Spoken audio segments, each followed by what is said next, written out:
Hey everybody, this is Ryan McClanahan with historythroughcards.com. Hope you're all doing very well today. This is going to be a two-part video on my top 10 Professional Football Researchers Association Hall of the Very Good. These guys should be in the Hall of Fame. I really want these guys in. I don't know if they're going to make it. There's one guy actually on here, maybe two guys that are up now, in fact, in 2023, and I'm going to talk about them. But what I think actually is really bothering me the most about Canton, it's a lot more difficult to get into the Football Hall of Fame than it is the Baseball Hall of Fame. And this really does bother me. The Hall of the Very Good has about 140 to 160 players that the Professional Football Researchers Association wants to get into Canton, and of which I am a member of the Professional Football Researchers Association. And if you guys have not looked into that, I highly recommend it, in fact, and trying to write into the Hall of Fame itself and just kind of tell them why your player needs to get into the hall. And there's such a backlog, I think, of deserving ball players, but the Hall of Fame itself only selects a very select or small amount of players each year. And I've already done videos on two players that I really want to get in, and one of them is Charlie Connerly, the other is Marshall Goldberg, and they have really excellent cases. Charlie Connerly was actually on the list this year, but he was dropped. Unfortunately, I think it sucks. I wouldn't mind seeing 15 players a year get in. I am a large hall guy, both in baseball and in football. So I wouldn't mind. The more the merrier. I think there are just too many guys that are on the back burner, if you will. And I think they're maybe on the back burner for um, players that are more current. In fact, I'm going to go through the list here of the five, and then in another video, my part two, I'm going to go through the next five. The first one I think is going to be really interesting, and that is Jimmy Patton. This is not his rookie card. That's the 57 tops. I'm not a fan of 1957 tops football. If they're in a large grouping in near mint condition, that is a completely different story because they look awesome. On their own, I'm not a fan. I'm not. I understand that the set itself has a very historic background. In fact, the 57 tops football set would have been a baseball set that Bowman was going to issue, I believe, in 1956. But what happened was that Bowman was bought out by Topps in February of 1956 for $200,000, which seems really cheap to me. Even then, I think it was about $1 million today or so. But in any case, this is the 1959 Jim Patton, and I have a few others of his too. I just can't find them. And in fact, there's a couple of cards here. I have all of these cards. I just couldn't find all of them. So I am going to flip up a couple of photos for you guys. But the 59 tops is probably one of my favorite football sets of all time, aside from the Bowmans. I always loved Bowman from like 1950 to like 1952. Those are really my bread and butter cards, if you will. The artwork in those sets are just incredible. But I do enjoy this particular card and this set. And I wrote a pretty lengthy article on the 1959 Topps set. And I left out one player in particular, Jim Brown. And I wasn't even thinking of Jim Brown's second year. It is his second year, and I actually grabbed it quite recently. But I'll probably do an article on Jim Brown, and so I'll make up for it at some point.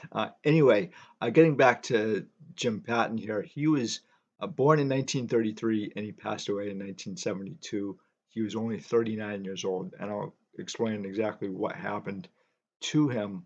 He was a defensive back for the New York Giants from 1955 to 1966, and he was a five-time first-team All-Pro from 1958 to 1962, and a second-team All-Pro in 1963. I have a ton of notes here, guys, so you have to bear with me here. He was a five-time Pro Bowl, and that was from 1958 to 1962, and the NFL interceptions leader in 1958. He also was in the 1956 NFL Championship, and he won that.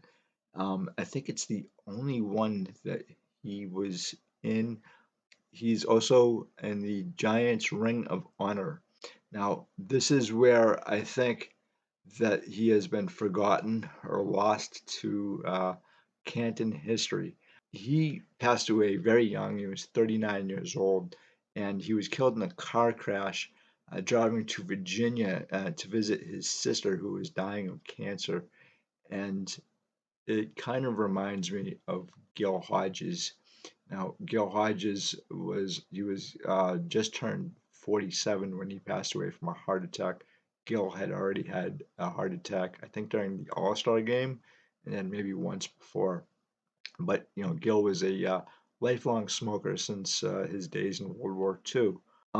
In this case, it took a long time for Gil Hodges to get in the Hall of Fame, and I think what has happened here with Jim Patton is not just his age was a factor in kind of people forgetting about him, because he did retire in 1966 and he passed away in 1972. So you're looking at least 50 years. I don't know how many times he's been up for a Hall of Fame consideration. I couldn't find that information out. He is, though, the second in Giants history for most interceptions of the nine defensive backs to be named All Pro five times. He is the only one not in Canton. So I think he has a really good shot. He should have a good shot. And I'd love to see him in. He was announced in the Hall of the Very Good in 2010, and when he retired, he was one of only seven players with 50 career interceptions. So again, Jim Patton, he's got a lot of cards out there. You can't really miss him if you tried, but Canton has, and this is actually one of my favorites. He's in a 62 tops, and quite frankly, I'm not a big fan of the 1962 Topps football set. I know it's on a lot of people's want lists, and the design is really interesting. I actually do like the design. What I don't like about 1962 Topps football are those black borders. They drive me crazy. Oh my God. I'm trying to like the set better because there are some great players in that set. And I'll probably pick up a few cards. Right now, I do have the Jim Patton in that set. It's just try to convince me, guys. Try to convince me to get a few more 62 tops football. Okay, so let's get on to the second player. Okay, so the second player is Al Ox Wister. Now it says Whitey on here, and he did have a brother named Whitey, but this isn't him. Al Wister is up for Hall of Fame consideration this year. He should have been in a long time ago, and I think he was passed by for a very interesting reason, which I'll get into a little bit later. I'll show you the back of this card too. A huge gum stain right here. But uh, those gum stains really don't affect the value of the cards. I don't think they consider them at all. But I do have his rookie card in the 48 Bowman and his 1950. This is actually one of my favorites, though. I really do enjoy this card. And his number 70 is retired by the Eagles. And so I think this is maybe the second or third time that he's been up for Canton consideration, and he just hasn't gotten it in. But Al Wister was born in 1920 and he died in 2016. He was 95 years old. and he was a part of the Phil Pitts, as I call them, the Phil Pitt Steagles from 1943. That's when the Steelers and the Eagles merged. They weren't the only team to merge, too. There were at least two other teams that merged during World War II, and I think one team folded, which was the Brooklyn Dodgers, or they actually, I think they're the Brooklyn Tigers in 1945. They went bye-bye in 1945. And then that now I'm getting sidetracked here, but uh, the Brooklyn Tigers or Dodgers ended up being essentially what is considered now the Colts. So that's a very interesting history all to itself, and I will talk about that in another video because it's just absolutely fascinating stuff. Anyway, I get sidetracked very easily on this stuff. But he had three brothers, and they all played football. And Whitey played for the Reds. He was also a professional baseball player.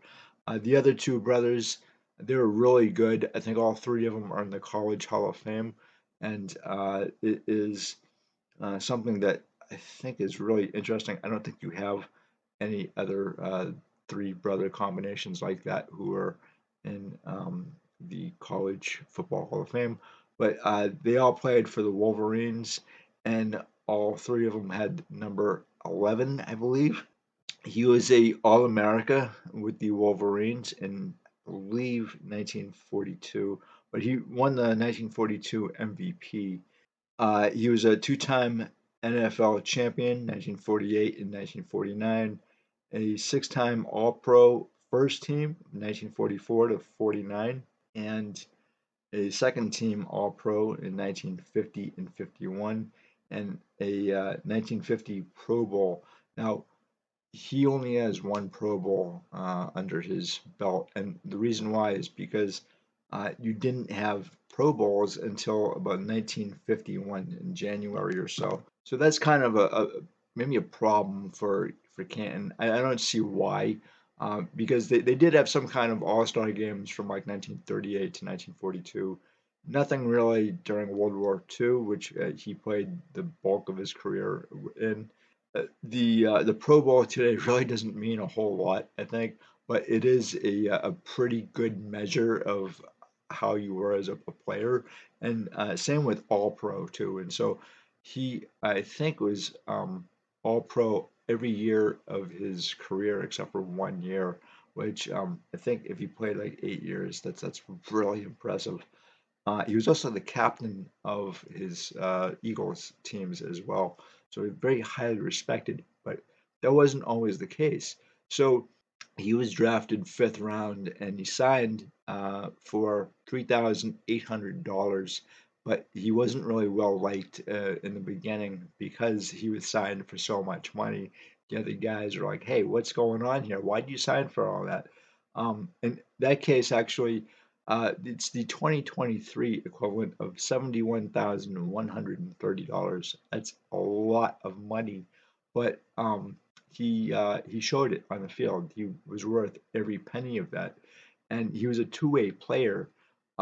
It is difficult to compare Al Wistert to really any players after him, just because of the time in which he played the game. It may be, I think, very difficult for voters to have voted him in because of that. The other problem he faced too was being on the Eagles, which were a stacked team. This, I think, affects a lot of ball players. Baseball, especially Gil Hodges, as I've said before. Gil Hodges was on a stacked Brooklyn Dodgers team in the 1940s and 1950s, and Al Wistert, I think, was really bypassed because you had so many Eagles that were in the Hall of Fame, and so it just people either forgot about him or what I think also may have happened was that the Canton voters said, we have too many eagles flying around here. We don't want any more. So they just said no, and it's too bad. He should have been in when he was alive, and tell you the truth. And Steve McMichael, he's up for Hall of Fame now, and he's battling Lou Gehrig's disease. And I am not going to be happy if he passes away and not getting elected, um, and then elected to the Hall of Fame afterwards. I think that's a travesty. I don't think it should happen. Unfortunately, I hope I'm not correct in this, but I'm not going to be. I'll just put it this way. His wife, his wife is going to write a very nasty letter, I think, to Canton if this happens. I am going to voice my opinion on a video as well because this has happened time and time again in both Canton and in Cooperstown. We'll wait and see what happens. I tell you the truth, I can't wait to see. They got rid of a couple of players that I want to see in Canton already with the ballot. And so, Ralph Hay is not on the ballot this year. He got whittled down. And I've already stated in a previous video, I think Ralph Hay should be in the Hall of Fame. The guy who basically founded the professional sport has been up twice for Canton consideration and not gotten in. And again, this is one of the problems that I have is that the selection of these players is too small. It needs to be larger. It needs to be tweaked in several ways. So getting back to Al Wistert here, he was a finalist in 2020, and the Professional Football Researchers Association, their official support, even though they have like 160, 70 players on their list, he is, I think, one of like 4 or 5 players that they officially support, that they officially want to be enshrined, and I am all for this. So when Wistert retired, he became an insurance salesman for 40 years. Um, Interestingly, his father was a police officer and also a veteran of the Spanish Civil War. And when he became a police officer, he died in the line of duty. He was killed in the line of duty. Interestingly enough, his Eagles teammate here, Pios, this is a 1950 Bowman. It's actually one of my favorite cards in the entire set. I really love this card. Anyway, Pios, he is in the Hall of Fame himself. His father was a grocery store owner in Orlando, Florida, and he was shot and killed in 1937 when Pete was about 13 years old or so. And I think on the back of this card, or maybe his 1951, it says here, continuing law studies during his off season. And I don't know if he was ever a lawyer or practicing lawyer, um, but I think that was one of the reasons why he studied law in college. Now, just like Al Wistert here, Al Wistert was in the military as well, and Pete Fios, I believe he was drafted into Patton's Third Army, and he was a lieutenant, and he saw a lot of action, and he was very lucky. I think he got like a Silver Star and a Bronze Star as well, but he was very lucky to survive, and both of them were, in fact, and so. Again, I'll show you the back of this card, but just in case you guys haven't ever seen a very blurry back of a 1950 Bowman. If you've never seen one of those, um, let's see if I can get a better. Okay, there we go. So not bad, and not a bad card. I really enjoy it. I'm really hoping that Al Wistert does make it in the Hall of Fame.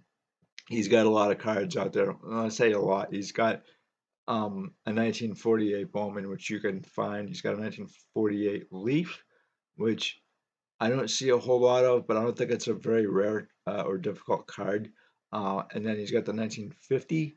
He may have another card out there too. I'm just not sure, like an exhibit, right? So this is actually one of my favorites too. I really enjoy this card. So there are actually other players on the Eagles from the 1940s that should be in the Hall of Fame as well, and I think they have a very good case. In fact, one of them is Blackjack Ferrenti. He was a walk-on player in the 1940s, and he's also a member of the 1940s All-Decade team as well.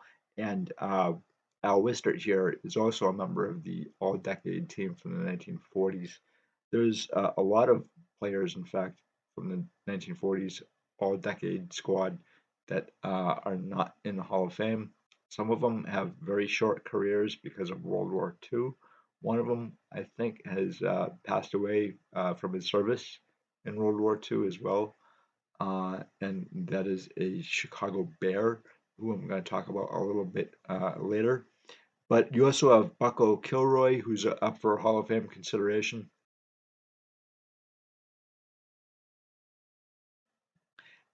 And Vic Sears as well. Vic Sears, he's not up for Hall of Fame yet, but he should be there. Bucko Kilroy, I've heard a lot about this guy, both as a player and as an executive, and I think uh, his consideration is that of executive and not ball player. A lot of his teammates and opponents just didn't like Bucko Kilroy. He was a very nasty ball player. I think he was a very nasty human being, in fact.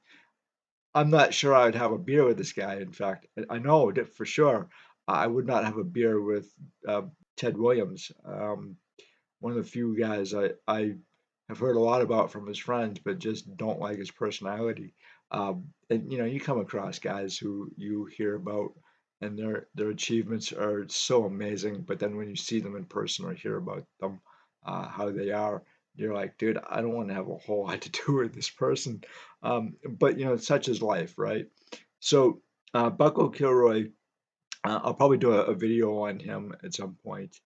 I think maybe he does deserve to get in. I'm not sure as an executive. I think he was an executive with the Patriots. But I have heard a lot of stories about him. Uh, Most of them are not good, in fact. Vic Sears, another guy on the Eagles that I think deserves to be recognized in the Hall. Whether or not that happens, I'm not entirely sure. So let's get on to the next one, shall we?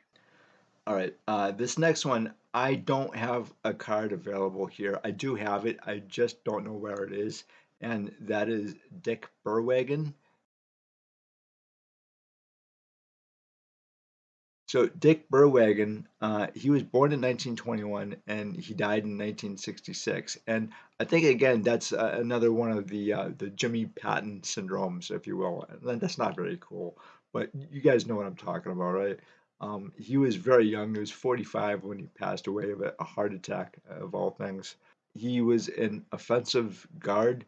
He probably was offensive to people who tried to play against him. But anyway, um, he played from 1947 to 1954 for the New York Yankees, Baltimore Colts, and Chicago Bears twice. He played for the Bears. He was a four-time first-team All-Pro in 1948 and 1951. And I actually had to figure out what an All-Pro was. I wasn't really sure. And so I looked up All-Pro and found out that it was the best player of his position that was voted on by, I believe, the sports writers. And so that kind of goes to show you what kind of caliber player that we're talking about here, because technically he only has a 5-year NFL career. And so four all-pro selections in really 5 years, 1948 to 1951, and then 1947, a second team All-Pro. So he's really, really fantastic. He's also a four-time Pro Bowl selection, 1950 to 53, and a 1950s All-Decade team. And he's also a member of the 100 Greatest Bears of All Time. He was drafted late in 1945 by the Brooklyn Tigers, who I think I said prior that they folded in 1945. And actually, what happened was they merged. with the Boston Yanks, and that's where the Colts actually ended up grabbing the players from the Boston Yanks or the Brooklyn Tigers, and that's how you get Baltimore Colts or the Colts today. Really kind of have a history that goes back to 1913, and I'll talk about that team later on. I think it's actually really fascinating. In fact, I think football history is fascinating, and there's a lot to it. We just don't talk about it today, and we really kind of don't talk about the players prior to, like, say, 1980. Unfortunately, I think a lot of people our collectors are just too wrapped up in modern players to either think about or discuss players of yesteryear, guys who made uh, what the NFL is today. And the funny thing is, like, when a lot of these guys were playing in, say, the 1920s, 30s, 40s, or 50s, or even 60s, they paved the way for ball players of today. So he's also credited for being one of the best linemen of his era not to be in the Hall of Fame. I think he has a very credible and good case for Hall of Fame consideration. I'm not sure that he's ever been considered. So when he was with Purdue, he was an MVP in 1943. Then he spent 1944 and 1945 in the Army Air Corps, and he may have been on their squads. And that's my guess. I'm not entirely sure, but you again with the New York Yankees, they were with the AAFC in 1947, and I'm not sure how Canton feels about players of the AAFC. It's just I don't know if they have really any players in there that actually played with them other than I think um, Elroy Hirsch was with the Chicago Rockets, which were an AAFC team, um, and so I can't think of anybody else. But it is what it is. And again, he's one of the most underrated players in the NFL history as far as certain people are concerned. I think that's kind of correct, to tell you the truth. He's also one of only four members of the 1950s All-Decade team not to be inducted into Canton. And hopefully that changes at some point. And he's also a Professional Football Researchers Association Hall of the Very Good. He was selected in 2008. So that is my look into Dick Berwagen.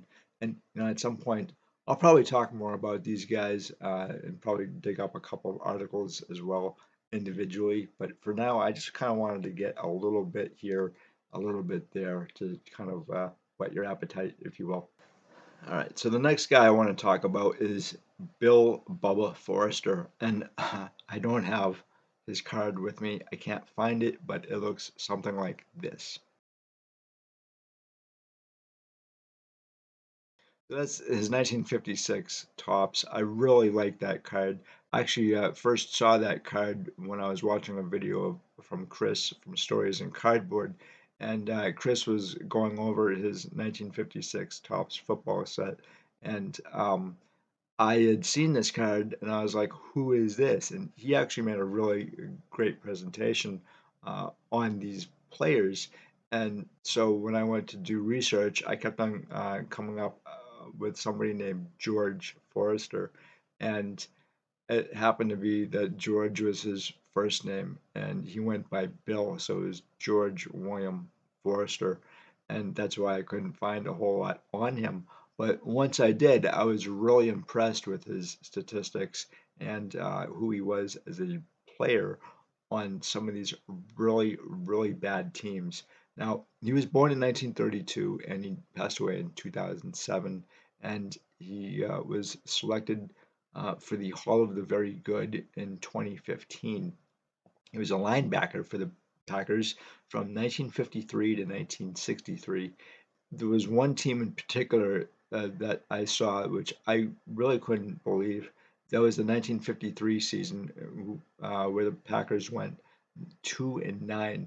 And if you think that that's bad, they had a 1958 season where they went 1-10-1. Oh my God, I couldn't believe it. Um, it's not really his fault though. He's only one player on a squad, and this really does hurt his chances for Hall of Fame consideration. And I'll give you a pretty good example here. Uh, Bobby Dillon. So Bobby Dillon was an amazing ball player. He was just on some of the very same bad teams. I did a video on Bobby Dillon a couple months ago, in fact, and I'm very impressed with Bobby Dillon as a player and as a person. He played the majority or all of his career with one eye, and so he never let that stop him. The problem is that when you're only one player on really crappy teams like this, that's management. That's really bad management, and this is really before Vince Lombardi came on board in like 1959. So when we think of the Packers, what we're really kind of thinking about is Vince Lombardi's Packers, not the Packers from the late 1940s and 1950s, especially teams that went one or two games a year, and maybe no better than like third or fourth place, and that's putting it mildly. And that does hurt a lot of the really great players on the Packers from this era. Some of these guys actually made it over to Vince Lombardi's Packers from the 1960s, and I'm gonna actually go through that a little bit in my second video.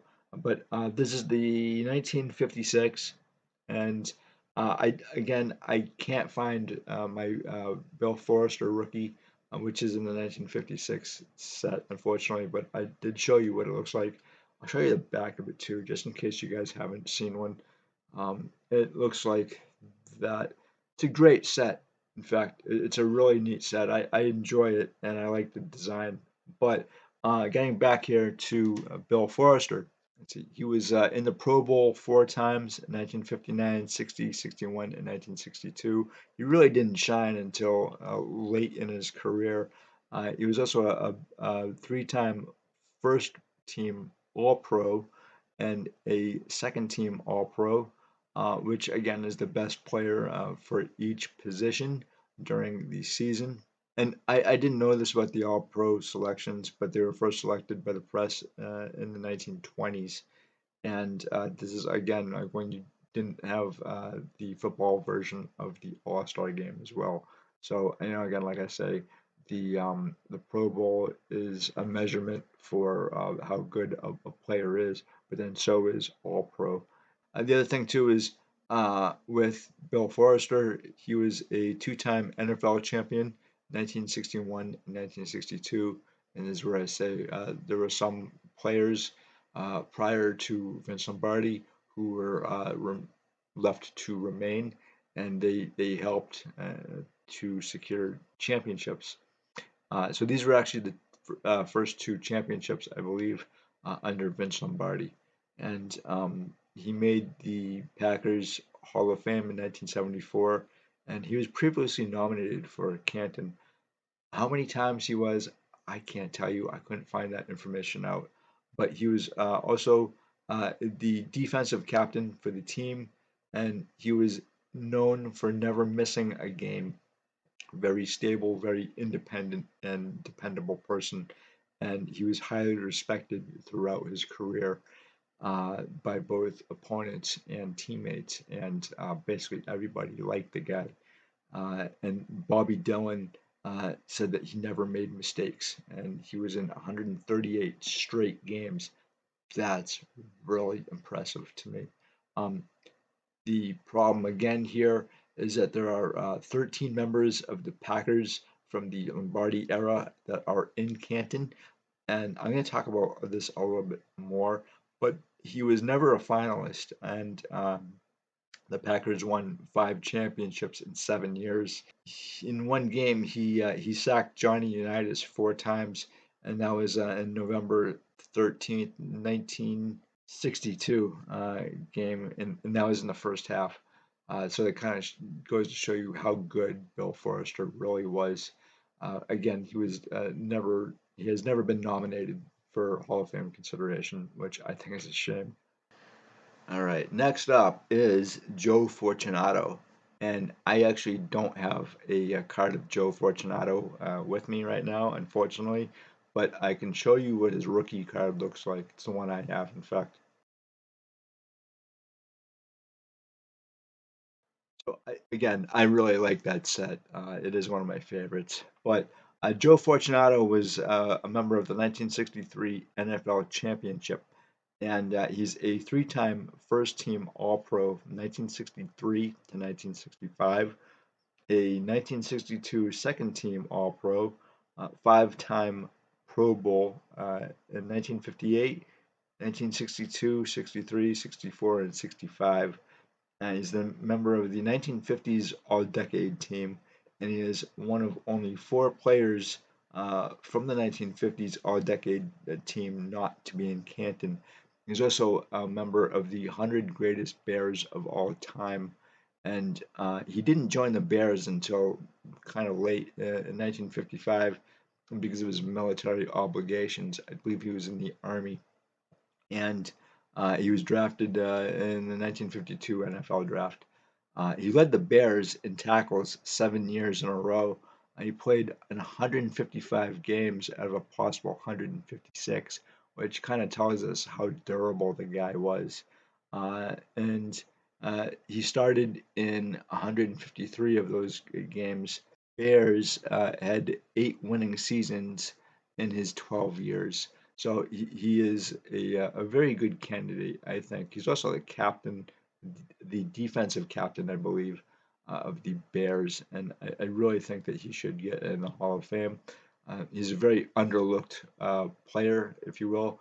So in 2017, the Professional Football Researchers Association elected him to their Hall of the Very Good, and hopefully he gets in Canton at some point.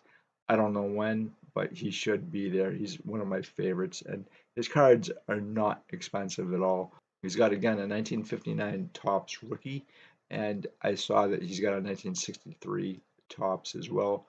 I think he's got some other cards out there. I just haven't seen a whole lot of them, to tell you the truth. So that's my part one look into my top 10 favorite Hall of the Very Good players who should be in Canton. Let me know what you guys think about this. If anyone here you think should be in Canton, let me know why. I'd love to hear what you guys have to say. And until next time, I will talk to you later. And don't forget, I'm going to have a part two to this right afterwards.